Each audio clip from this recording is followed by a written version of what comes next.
Hello, everybody. Neil and Keerthi here again.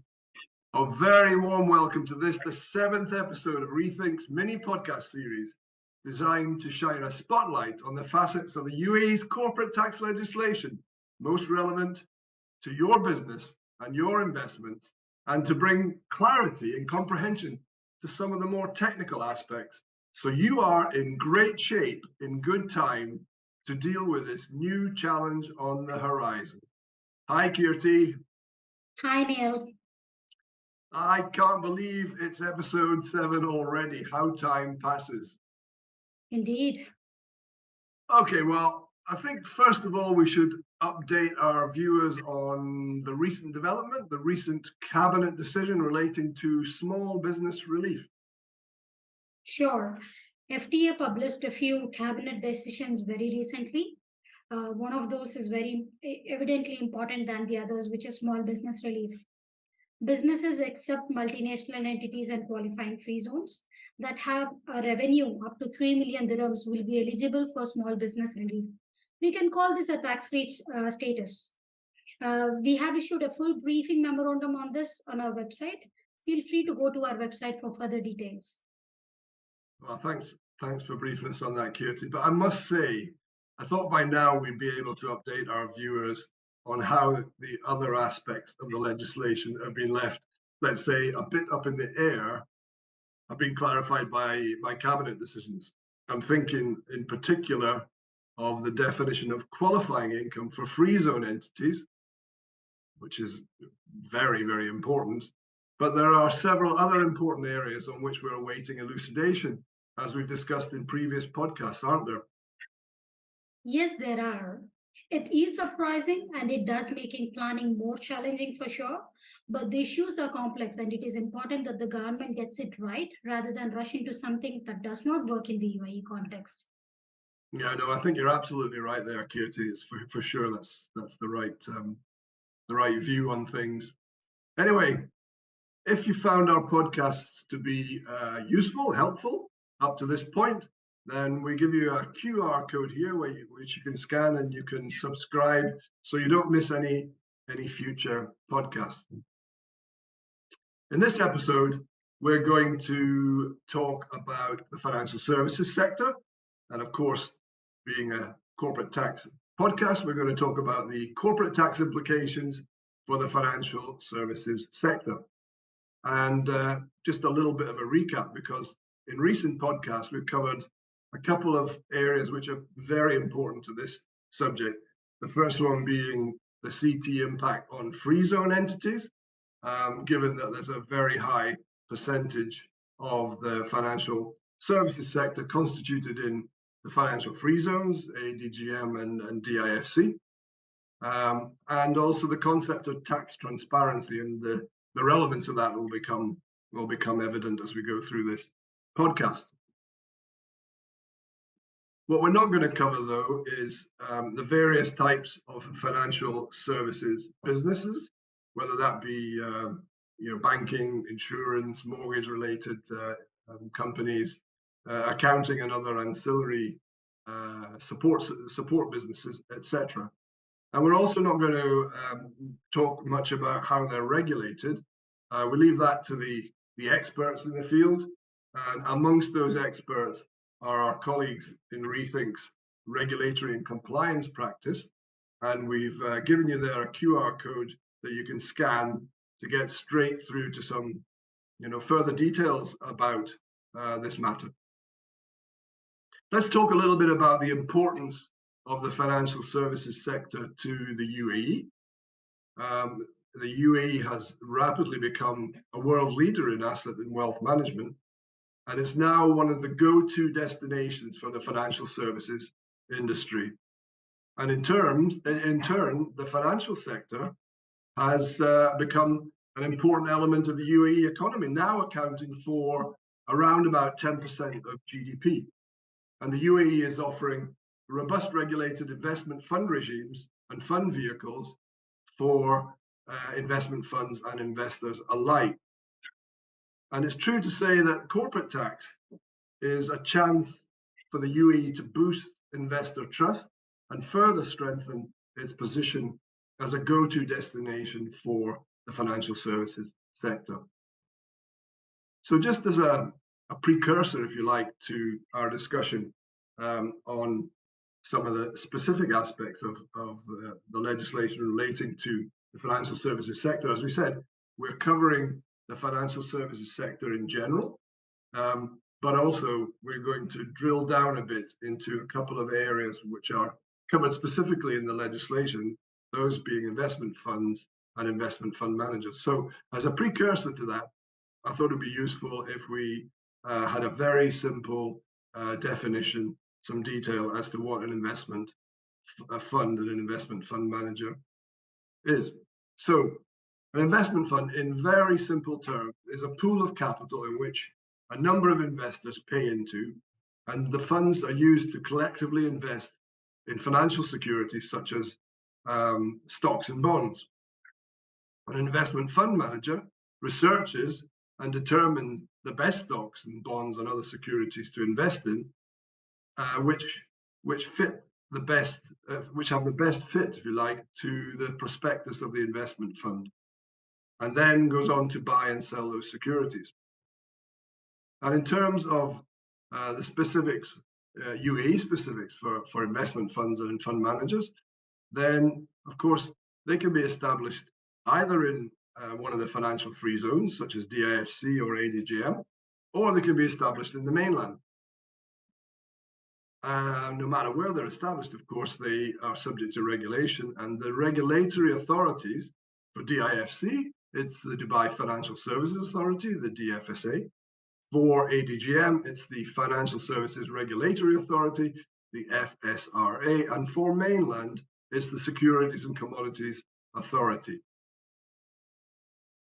Now, that's some of the background about the financial services sector with specific focus on the UAE. Now let's focus a bit on the CT aspect for the industry in general, but also specifically for investment funds and investment fund managers. So Keerthi, I've talked a little bit about the background. Now, in terms of corporate tax, is it not true to say that the legislation doesn't differentiate by industry? In other words, the financial services sector is treated for corporate tax purposes just the same as any other sector. That's almost entirely true, but there are two important exceptions which you have alluded to. This is referring to investment fund and fund manager. We will discuss in detail shortly. But in general, the bulk of UAE's financial services industry is located in either the DIFC or ADGM. These are the financial free zones as we refer. As explained in episode 4, the tax law for financial free zones is same as that for other free zones in the UAE. As such, the financial services sector businesses constituted in the free zones have a highly beneficial tax status. We recommend you watch this podcast in conjunction with podcast 4 of our library. You can see a QR code on screen to go to that podcast. It is a similar story now for the mainland businesses also, where businesses, regardless of the industry, are treated same, again with the same important exceptions. However, mainland businesses, of course, do not benefit from the same beneficial tax status that is available for free zone businesses. Episode 1 and 2 of our podcast library of particular relevance to financial services sector businesses established in mainland. You can see a QR link to these podcasts on screen. Well, that's great. So you're confirming that financial services sector are treated like other industries, but with the two important exceptions that we've talked about: investment funds and investment fund manager, the exemption for investment fund manager. Okay, so let's not waste any further time. Let's get into the investment funds. How are they treated? Well, for the purposes of UAE Corporate Tax, investment funds organized as partnerships, unit trusts, or other unincorporated entities are regarded as fiscally transparent unincorporated partnerships. Whoa, hold on. Keerthi, fiscally transparent unincorporated partnerships, that is a mouthful and a half. So what does it mean? What does that mean in plain English? Fair point. I'll try to simplify the legalistic tax language for our viewers. We discussed unincorporated partnerships in episode 6. This is, in short, we can say UPs. UPs are not considered taxable entities in their own right. The individuals or the natural persons, in the vernacular of tax language, who conduct the business as an unincorporated partnership or UP are treated as individual tax persons in their own right. So this is called the so-called tax transparency or flow-through status. Now coming to investment funds constituted in these forms, the UP status puts the investors in the fund in a similar tax position as if they had invested directly in the underlying assets of the fund. This is very much in line with the tax practice in many countries worldwide. It is also important to note that the partners in a UP may apply to the Federal Tax Authority for the UP to be treated as a taxable person in its own right. Now, we talked about unincorporated partnerships. Now, going to qualifying investment funds that are structured as a company, on the other hand, they're subject to tax in their own right. This is by default, but they can always apply to the Federal Tax Authority to be exempt from corporate tax. This is the first important exception I was referring to. Yeah, you can see why that kind of flexibility is going to be of great interest to individual investors, family offices, and investment funds alike. But I noticed that you slipped into the presentation there that word that is oft used in the UAE corporate tax legislation, qualifying, a qualifying investment fund. And you thought I wouldn't notice, but I did. I'm on the ball today. So it would be great if you could tell us what the conditions are that have to be met to be considered a QIF, a qualifying investment fund, to be exempt from CT and to make the election to be treated as an unincorporated partnership. Blast, I thought I would get away with that one. Seriously though, that's the next aspect I wanted to cover.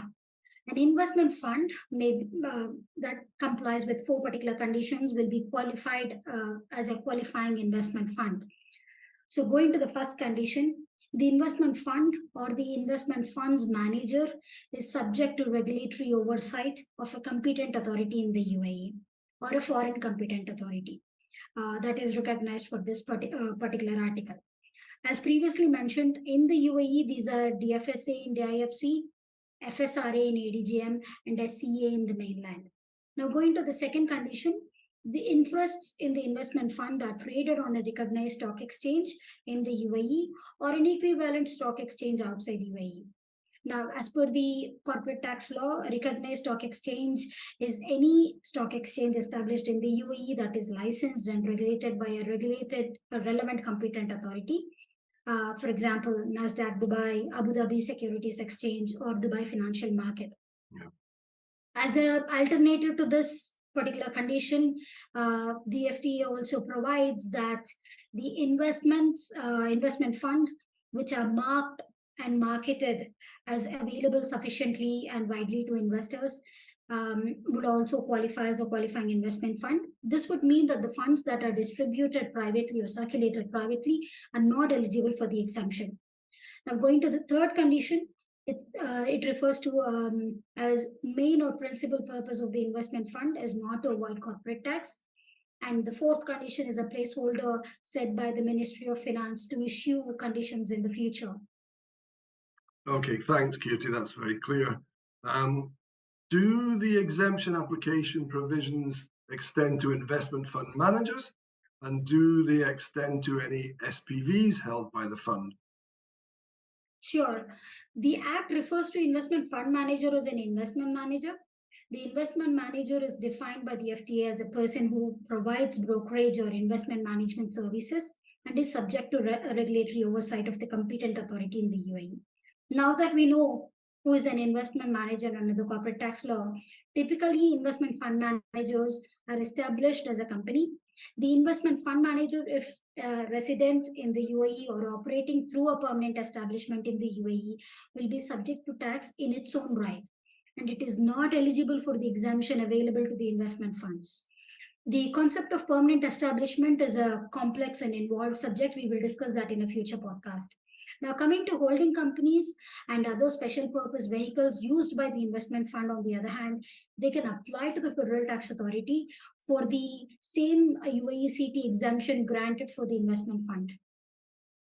Thanks, Keerthi. I'm guessing, wild guess here, that a qualifying investment fund making the election will not be exempted from and not escape corporate tax compliance. Well, you guessed right. Although exempted, the FTA may mandate the qualifying investment fund, the subsidiaries, underlying subsidiaries, SPVs, and holding company to register, obtain a corporate tax registration number, submit a declaration in lieu of a corporate tax return, and any other documents or records as may be prescribed by the FTA. Now, this means that the qualifying investment fund and the underlying entities will have to keep their records up to date in order to submit to the FTA whenever they have asked for. Yeah, and UAE investment fund managers also manage foreign funds, don't they? Is there a danger here that that could constitute a permanent establishment for the foreign fund and mean that they're subject to UAE corporate tax obligations? If certain requirements are satisfied, regulated UAE investment fund managers are considered as independent agent and can provide discretionary investment and asset management services to foreign funds and foreign consumers without creating a permanent establishment in the UAE. This is referred to as investment manager exemption.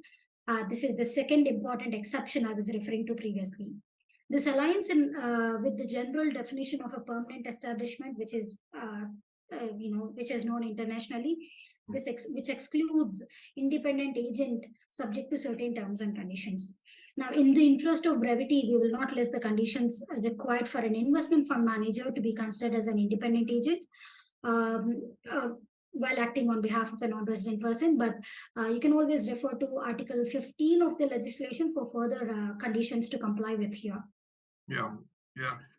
It's thanks for the explanation, Keerthi. It's not really an area that is you can formulate in an easily digestible manner for the non-taxed tax specialists. But you did a good job under the circumstances, I have to say. Anyway, so there you have it, folks. A relatively concise run through of CT for the financial services sector. We hope you found the podcast to have been useful and that your understanding of the subject is a bit better after listening to the podcast. So on that note, we'll bring the podcast to a close for now.